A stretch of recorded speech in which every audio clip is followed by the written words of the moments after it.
नीचे राकेश कुमार जी, और चौथा नाम जो कि ऋषि कुमार जी हैं, जो कि निदेशक भी हैं राष्ट्रीय फेडरेशन दिल्ली एफपीओ फेडरेशन जैविक उत्पाद एवं मार्केटिंग विशेषज्ञ है, निवास आगरा है, और वो लगातार जैविक खेती और प्राकृतिक खेती के लिए कार्य कर रहे हैं। धन्यवाद। और अब हम पूरा सभागार जिनको सुनने के लिए ललायत है, जिनको सुनने के लिए कृतज्ञ है, तमाम जिलों तमाम जनपदों से किसान भाई यहाँ पर आए हैं, पंडित दीनदयाल उपाध्याय जी के विचारों पर चलने वाले लोग आए हैं। ऐसे बंधुओं का मैं स्वागत करता हूं, लेकिन माननीय मुख्यमंत्री जी को बुलाऊं उससे पहले मैं चाहता हूं जोर से महाराज योगी आदित्यनाथ की, भारत माता की, पंडित दीनदयाल उपाध्याय की मैं पूरे मन भाव के साथ, पूरे सम्मान और आदर के साथ बुलाना चाहता हूं। धन्यवाद।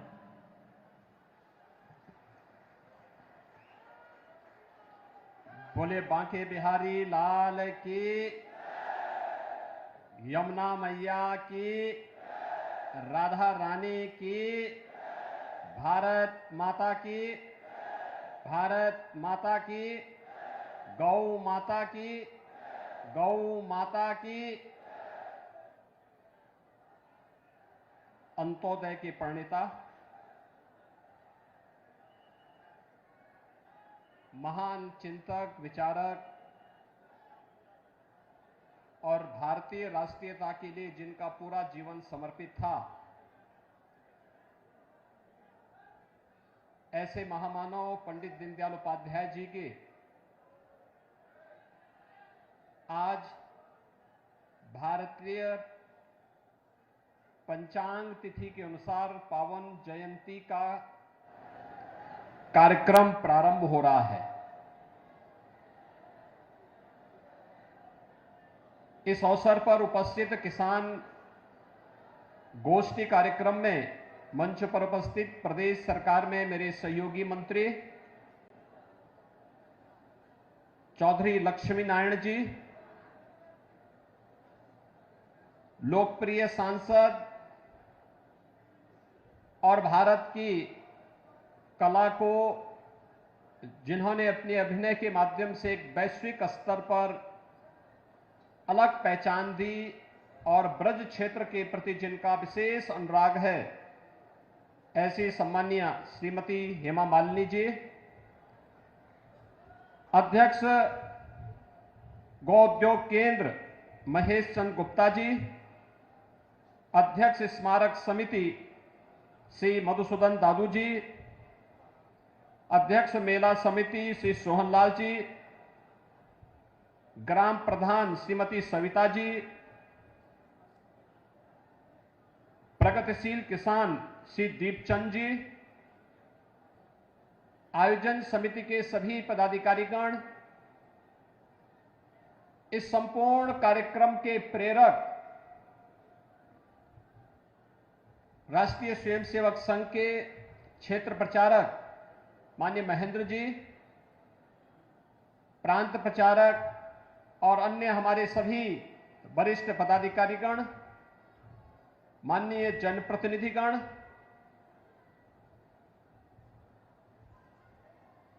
भारी संख्या में आए हुए हमारे सभी अन्नदाता किसान भाइयों बहनों, पंडित दीनदयाल उपाध्याय जी की इस पैतृक भूमि फरह में आयोजित उनकी पावन जयंती कार्यक्रम के अवसर पर आयोजित इस मेले में मैं प्रदेश सरकार की ओर से आप सबका हृदय से अभिनंदन करते हुए भारत माता के इस महान सपूत के चरणों में नमन करते हुए उन्हें विनम्र श्रद्धांजलि अर्पित करता हूं। भाइयों बहनों, हम अंग्रेजी तिथि के अनुसार 25 सितंबर की तिथि को पंडित दीनदयाल उपाध्याय जी के जन्मदिन के रूप में मनाते हैं, लेकिन जब हम पंचांग की तिथि के अनुसार जाते हैं तो अश्विन कृष्ण त्रयोदशी जो कल पड़ेगी, लेकिन 2 दिवसीय मेले के उद्घाटन के कार्यक्रम के साथ जिन लोगों के लिए पंडित दीनदयाल उपाध्याय जी ने अपना जीवन जिया था, जिनके उत्थान के लिए उनका पूरा जीवन समर्पित था, उस भारत और भारतीयता के लिए अपने पसीने से, अपने परिश्रम से और अपने पुरुषार्थ से भारत के विकास को एक नई ऊंचाई तक पहुंचाने वाले अन्नदाता किसानों के सम्मान की दृष्टि से यह कार्यक्रम स्मारक समिति के द्वारा प्रतिवर्ष आयोजित किया जाता है। मैं इसके लिए स्मारक समिति को हृदय से धन्यवाद देते हुए इस धरा को नमन करता हूं, जिसने पंडित दीनदयाल उपाध्याय जैसे महापुरुष को अपनी धरा पर जन्म लेने का एक अवसर दिया। वैसे भी हमारी ब्रजभूमि अनेक ऐसे महापुरुषों को, समाज और राष्ट्र को प्रदान करने वाली भूमि है। भाइयों बहनों, हम सब जानते हैं इसी ब्रजभूमि में आज से 5000 वर्ष पहले भगवान श्री कृष्ण ने धर्म, सत्य और न्याय की स्थापना के लिए अपनी संपूर्ण लीला के साथ अपना अवतरण दिया था। आज भी उनके द्वारा कुरुक्षेत्र के मैदान में कही गई जो उपदेश थे, वे भी आज 5000 वर्षों के बाद भी उतने ही प्रासंगिक बने हुए हैं जितने 5000 वर्ष पहले थे। भारत की समृद्ध पौराणिक और समृद्ध संस्कृति का इससे अच्छा उदाहरण और क्या हो सकता है। और ब्रजभूमि में तो रज रज में, कण कण में प्रभु का वास है, उनकी कृपा बसती है, उनकी स्मृतियां जुड़ी हुई है। देश और दुनिया यहां आती है। ब्रज तीर्थ विकास परिषद के माध्यम से जहां डबल इंजन की सरकार इस कार्यक्रम को एक नई ऊंचाई की ओर ले जाना चाहती है, वहीं हम सबका सौभाग्य है कि आज जिस विचार प्रवाह के साथ हम जुड़ करके प्रधानमंत्री मोदी जी के नेतृत्व में भारत को विकास की नई ऊंचाइयों तक पहुंचाने के लिए कार्य कर रहे हैं, भारत को भारतीयता की भावना के अनुरूप विकास की जिन नई ऊंचाइयों को की ओर ले जाने का कार्य कर रहे हैं, उसके प्रेरक पुरुष, एक ऐसे महापुरुष की पावन जयंती का, जिसकी जन्मभूमि होने का सौभाग्य इस फरहा गांव को है, उनके इस पावन जयंती कार्यक्रम में इन किसान बंधुओं के साथ जुड़ने का अवसर हमें प्राप्त हो रहा है, जिन्होंने अपनी मेहनत से, अपने परिश्रम से भारत को अन्न के क्षेत्र में आत्मनिर्भर बनाने और भारत को खाद्यान्न के रूप में न केवल अपने नागरिकों को दुनिया की लोकतांत्रिक रूप से जीने वाली इतनी बड़ी आबादी की आवश्यकता की पूर्ति के लिए, बल्कि भारत की धरती की इन संभावनाओं को अपनी मेहनत से खाद्यान्न आत्मनिर्भरता के साथ साथ अतिरिक्त खाद्यान्न को हम दुनिया के देशों में भी निर्यात कर सकें, उन सभी अन्नदाता किसान भाई और बहनों के साथ आज संवाद बनाने का एक कार्यक्रम करने का मुझे सौभाग्य प्राप्त हुआ है। भाइयों बहनों, पंडित दीनदयाल उपाध्याय जी एक बात कहते थे, उनका नारा ही बहुत, यानी जो सामान्य भाषा में लोग समझ सकते थे, हर हाथ को काम, हर खेत को पानी। आप अनुमान कर सकते हैं, हर हाथ को काम का मतलब हर नौजवान के हाथ को रचनात्मक दिशा मिलनी चाहिए। यानी युवाओं के प्रति उनके मन में क्या भाव है कि हर युवा को उसके अनुरूप कार्य मिलना चाहिए और हर खेत को पानी। यानी हर खेत को अगर किसान, अन्नदाता किसानों को उसके खेत में सही समय पे पानी मिल जाए, तो हमारे यहां की उत्तर प्रदेश की धरती तो ऐसी है कि जो इस खेत में सोना उगलने का काम कर सकती है। और यही तो किया है आपने देखा होगा डबल इंजन सरकार इन्हीं सब कार्यों को समर्पित होकर के कार्य कर रही है, इन्हीं मूल्यों को लेकर काम कर रही है। युवाओं के लिए प्रधानमंत्री मोदी जी ने एक और मिशन रोजगार के अंतर्गत कार्यक्रम चल रहे हैं, उन्हें सरकारी नौकरी दी जा रही है, उनके लिए रोजगार के अनेक अवसर उपलब्ध करवाए जा रहे हैं, स्वतः रोजगार के साथ जोड़ने के कार्यक्रम चल रहे हैं। डिजिटल इंडिया का हो या startup India, stand up India हो या फिर स्वतः रोजगार के लिए प्रधानमंत्री मुद्रा योजना या फिर मुख्यमंत्री स्वरोजगार योजना, इन सभी योजनाओं के माध्यम से प्रदेश के लाखों लाख नौजवान आज स्वतः रोजगार के मार्ग पर अग्रसर होकर के प्रदेश को और देश को आत्मनिर्भरता की तरफ अग्रसर कर रहे हैं। एक और यह कार्य दूसरी तरफ सरकारी नौकरियों में होने वाले भेदभाव को समाप्त करते हुए उन्हें विकास की मुख्य धारा के साथ जोड़ने का कार्य पूरी मजबूती के साथ हो रहा है। स्किल डेवलपमेंट मिशन के अंतर्गत भी स्थानीय आवश्यकताओं के अनुरूप रोजगार की उपलब्धता के अनुरूप पाठ्यक्रम संचालित किए जा रहे हैं और उसके माध्यम से आत्मनिर्भरता के इस लक्ष्य को प्राप्त करने के अनेक कार्यक्रम चल रहे हैं।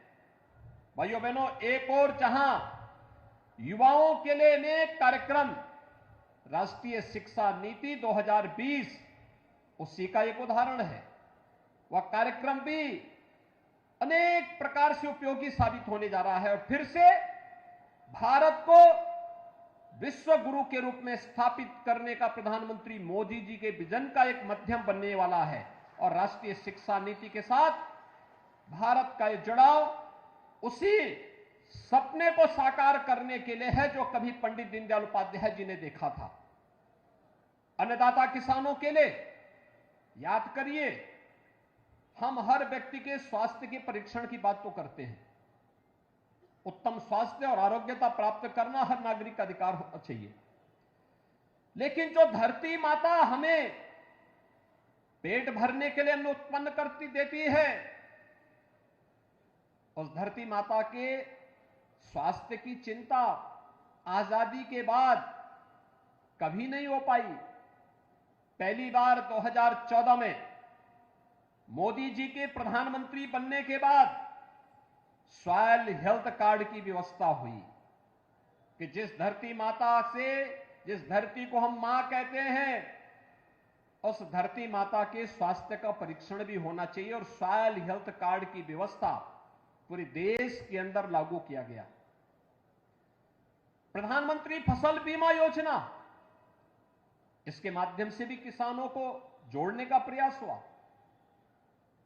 अगर खड़ी फसल किसी आपदा की चपेट में आ जाए तो उस किसान को उसका कंपनसेशन मिलना चाहिए, इसकी व्यवस्था सुनिश्चित की गई। प्रधानमंत्री कृषि सिंचाई योजना, अकेले उत्तर प्रदेश ने पिछले 6 वर्ष में लगभग 22 लाख हेक्टेयर भूमि को अतिरिक्त सिंचाई की सुविधा उपलब्ध करवाई है। एक बड़ी संख्या है।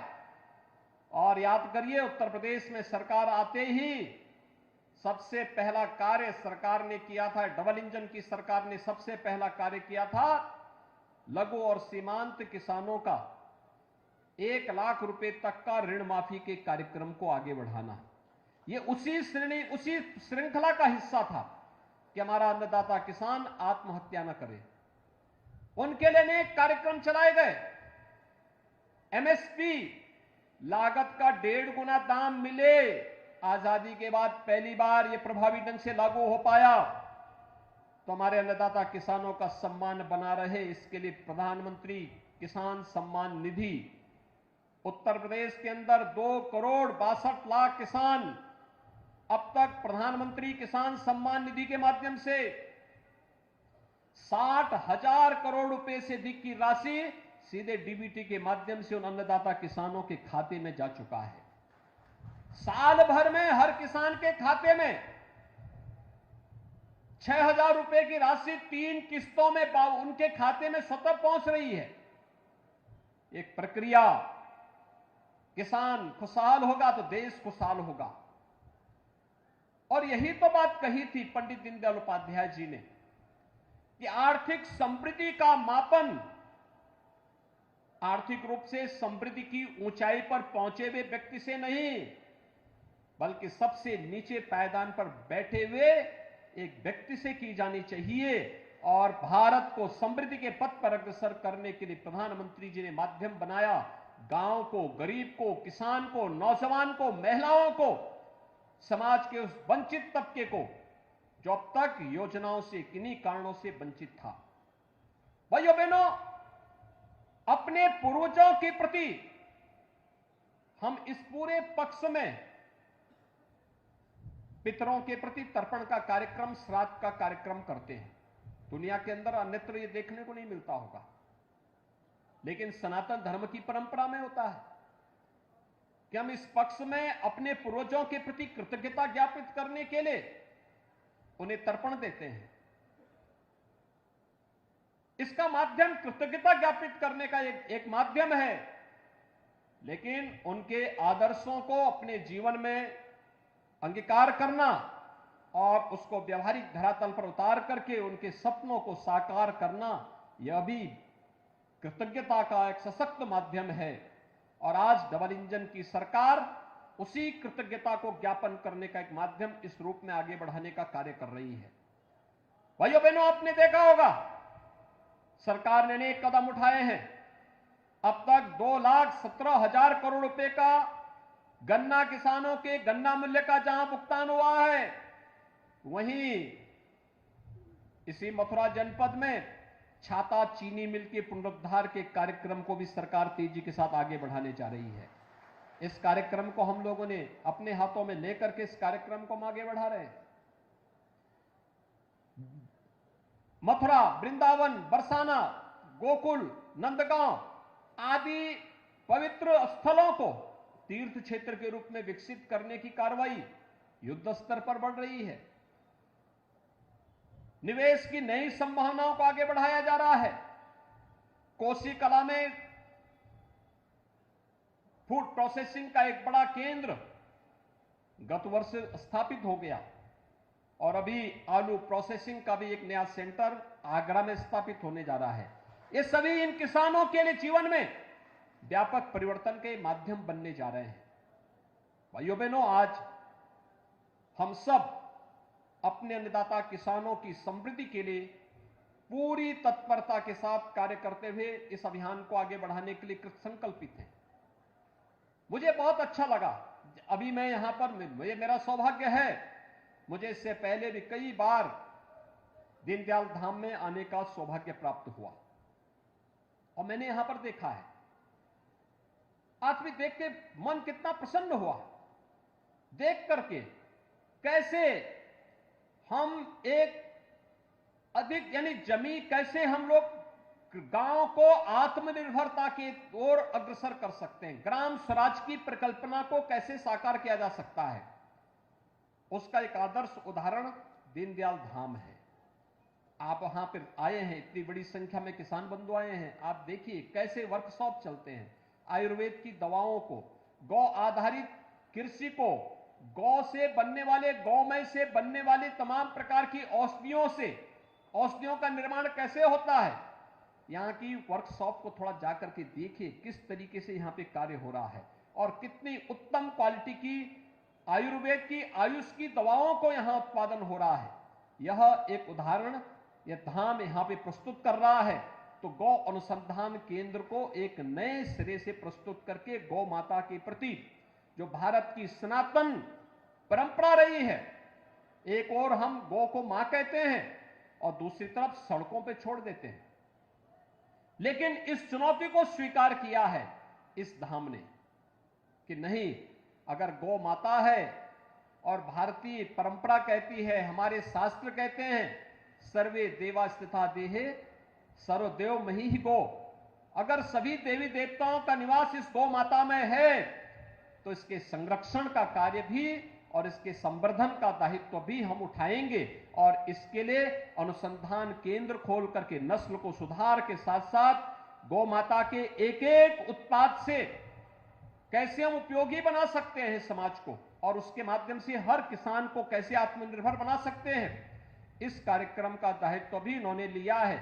और मैं चाहूंगा कि इस धाम को इसके लिए एक बार जो यहां पे दीनदयाल उपाध्याय वेटनरी विश्वविद्यालय है, विश्वविद्यालय के साथ भी एमओयू करते हुए इस कार्यक्रम को आगे बढ़ाएंगे तो यह कार्यक्रम बहुत तेजी के साथ आगे बढ़ पाएगा और इस कार्यक्रम को मजबूती के साथ आगे बढ़ाने में मदद मिल पाएगी। भाइयों बहनों, जब मैं यहां पे आया सुबह तो मेरे सामने अनेक प्रस्ताव आए थे। एक प्रस्ताव यह भी आया कि यहां के युवाओं को आर्मी में, पुलिस में भर्ती करने के लिए एक नए प्रयास किए जाने चाहिए। हमारी सरकार ने कुछ तय किए हैं, हर गांव में खेल का मैदान हो, ग्राम प्रधान निधि के पैसे का उपयोग, प्राथमिकताएं तय की गई, गांव को आत्मनिर्भर बनाने की दिशा में प्रयास होने चाहिए। इसके लिए हमारा प्रयास होना चाहिए, गांव में खेल का मैदान हो, ओपन जिम का निर्माण हो, ब्लॉक स्तर पर एक मिनी स्टेडियम का निर्माण हो, हर जनपद में एक स्टेडियम का निर्माण हो, युवक मंगल दल और महिला मंगल दल को सरकार के स्तर पर स्पोर्ट्स किट उपलब्ध करवाए गए हैं। खेलकूद की गतिविधियों को हम तेजी से आगे बढ़ा सकें। वैश्विक मंच पर आज खेलकूद की प्रतियोगिताएं उस देश की शक्ति और सामर्थ्य का प्रदर्शन करती हैं। अभी एशियन गेम में आपने देखा होगा, गत एशियन गेम में भारत ने केवल 70 मेडल जीते थे और इस बार प्रधानमंत्री मोदी जी ने जो प्रोत्साहन दिया खेलो इंडिया खेलो के माध्यम से, फिट इंडिया मूवमेंट के माध्यम से, सांसद खेलकूद प्रतियोगिता के माध्यम से, आज उसका परिणाम हम सबके सामने है। परिणाम इस रूप में है, इस बार के एशियन गेम्स में भारत ने 107 मेडल जीते हैं और कल प्रधानमंत्री जी ने उन सभी खिलाड़ियों के साथ संवाद भी किया और इसमें भी प्रसन्नता इस बात की कि भारत की कुल आबादी का 16% आबादी उत्तर प्रदेश में निवास करती है, लेकिन मेडल जीते उत्तर प्रदेश के खिलाड़ियों ने 25%। इस दिशा में हमें और अच्छे प्रयास को आगे बढ़ाना है और उस प्रयास के लिए एक मिनी स्टेडियम फरौ में बने, इसके लिए हम राज्य सरकार की तरफ से धनराशि उपलब्ध करवाएंगे, जिससे यहां पे नौजवानों के प्रशिक्षण के साथ साथ यहां पर स्टेडियम के निर्माण के कार्यक्रमों को आगे बढ़ाना, तेजी के साथ इस व्यवस्था को आगे बढ़ाना, यहां की जो वर्कशॉप है जिसमें औषधियों की, उत्तम औषधियों के निर्माण की कार्रवाई चल रही है, उत्तर प्रदेश के आयुष विभाग के साथ एक समन्वय करते हुए ये इस कार्यक्रम को आगे बढ़ाएंगे तो इनको एक मार्केट भी मिलेगा और एक मंच भी मिल पाएगा। इस व्यवस्था को हमें आगे बढ़ाना चाहिए।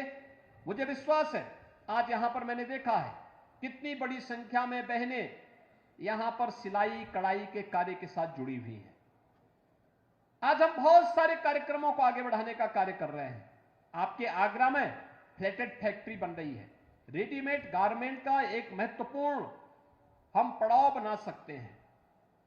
हमारी आधी आबादी ऐसी है जिसको हाथ के लिए कार्य की आवश्यकता है और उनको उचित प्रशिक्षण अगर हम दे दें, तकनीक दे दें, कोई कारण नहीं कि भारत दुनिया के अंदर रेडीमेड गारमेंट्स का एक सबसे बड़ा अड्डा बनेगा, सबसे बड़ा केंद्र बनेगा और दुनिया के अंदर वस्त्र उद्योग के क्षेत्र में जितनी संभावनाएं हैं उन संभावनाओं को हम आगे बढ़ाने में मदद दे पाएंगे। इस दिशा में जो प्रयास यहां धाम पिछले 20-25 वर्षों से कर रहा है वे अभिनंदनीय हैं। उन कार्यक्रमों को और अच्छे ढंग से आगे बढ़ाने में भी हम सबको मिलकर के एक प्रयास को आगे बढ़ाना चाहिए। इसके बहुत अच्छे परिणाम सामने आने जा रहे हैं। आज के इस अवसर पर भाइयों बहनों, जब हम लोग यहां पर उपस्थित हुए हैं, आज आपने देखा होगा कि भारत दुनिया की एक आर्थिक महाशक्ति के रूप में स्थापित हो रहा है।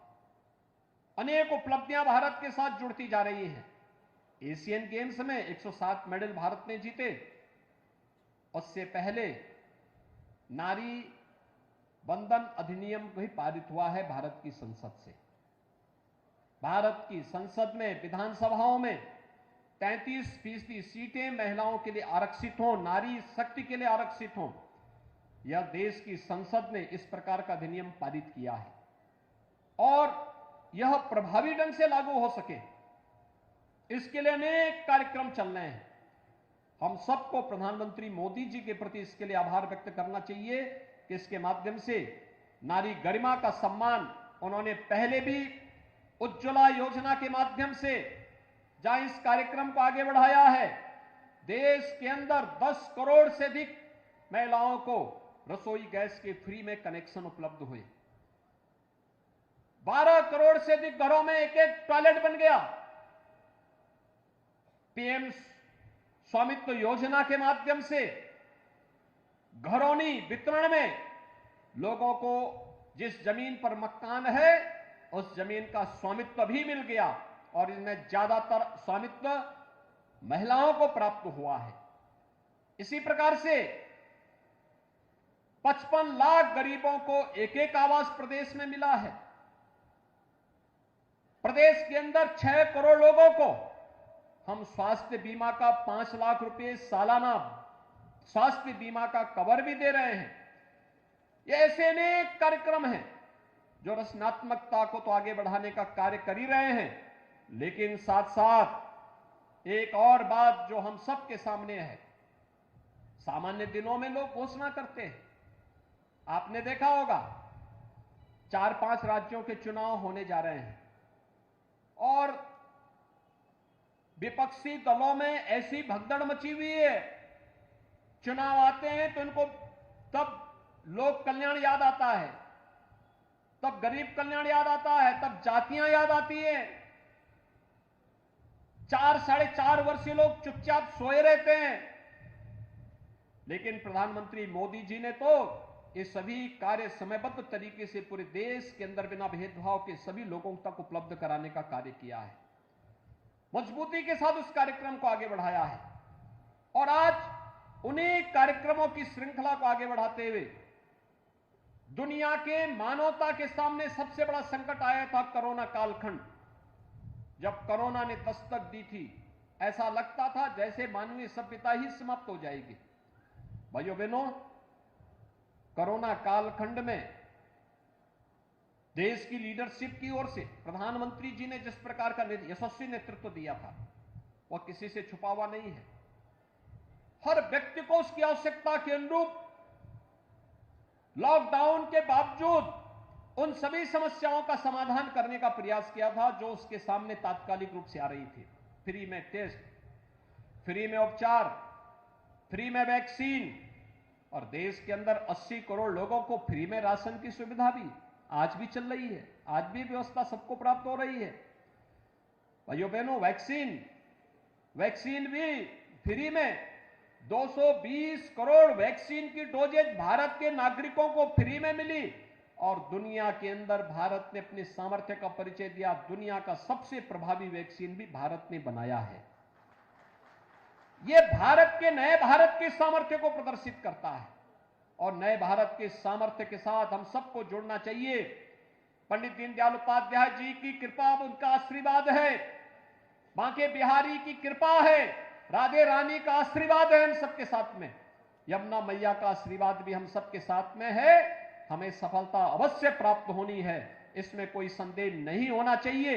आज के इस अवसर पर पंडित दीनदयाल उपाध्याय जी के जो सपने हैं, जो उनके संकल्प हैं, इन सपनों और संकल्पों को आगे बढ़ाने के लिए हम सभी पूरी प्रतिबद्धता के साथ कार्य करेंगे। इस विश्वास के साथ मैं आज के इस अवसर पर एक बार फिर से पंडित दीनदयाल उपाध्याय जी के स्मृतियों को नमन करता हूं। उनकी इस पैतृक भूमि को, जहां पर उनके पूर्वजों ने जन्म लेकर के अपनी पूरी व्यवस्था को आगे बढ़ाने का कार्य किया था, इस धरा को नमन करता हूं। पंडित दीनदयाल उपाध्याय जी के पावन जयंती कार्यक्रम के अवसर पर उन्हें विनम्र श्रद्धांजलि अर्पित करता हूं और विश्वास इस बात के लिए आप सबको आश्वस्त करता हूं कि डबल इंजन की ये सरकार बिना भेदभाव के पंडित जी के सपनों को साकार करने के लिए पूरी प्रतिबद्धता के साथ, पूरी ईमानदारी के साथ कार्य करेगी। आप सबके प्रति मेरी शुभकामनाएं। धन्यवाद। जय हिंद।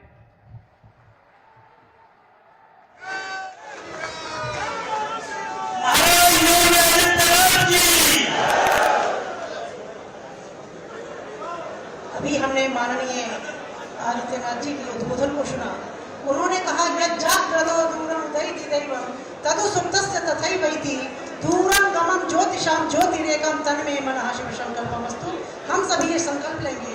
साथ ही में आज के मेला अध्यक्ष सोहन लाल जी एवं मेला मंत्री मनीष अग्रवाल जी से निवेदन करती हूँ कि हेमा मालिनी जी एवं लक्ष्मी नारायण जी को दीनदयाल जी के स्मृति महोत्सव के उपलक्ष्य में स्मृति चिन्ह भेंट करें।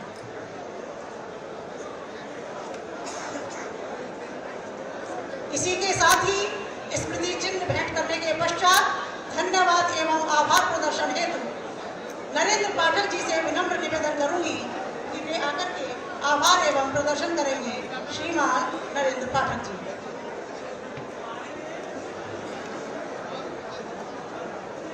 दीनदयाल उपाध्याय जी के जन्मोत्सव के कार्यक्रम में पधारे माननीय मुख्यमंत्री योगी आदित्यनाथ जी का मैं दीनदयाल धाम की तरफ से बहुत बहुत धन्यवाद और आभार